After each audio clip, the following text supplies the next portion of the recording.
Bible ಅಂದ್ರೆ ಏನು? Bible ಅಂದ್ರೆ basic information before leaving earth, ಅಂದರೆ ಭೂಮಿಯನ್ನು ಬಿಟ್ಟು ಹೋಗುವಷ್ಟರಲ್ಲಿ ತಿಳಿಯಬೇಕಾದ ಪ್ರಾಥಮಿಕ ಸಮಾಚಾರ ಎಂದು ಹೇಳಬಹುದು. ಬೈಬಲ್ ಅನ್ನುವ ಪದ ಬಿಬ್ಲಾಸ್ ಎಂಬ ಗ್ರೀಕ್ ಪದದಿಂದ ಬಂದದ್ದು.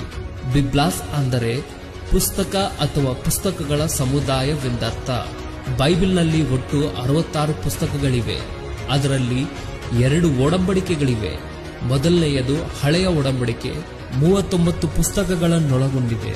ಎರಡನೆಯದು ಹೊಸ ಒಡಂಬಡಿಕೆ, 27 ಪುಸ್ತಕಗಳನ್ನೊಳಗೊಂಡಿದೆ.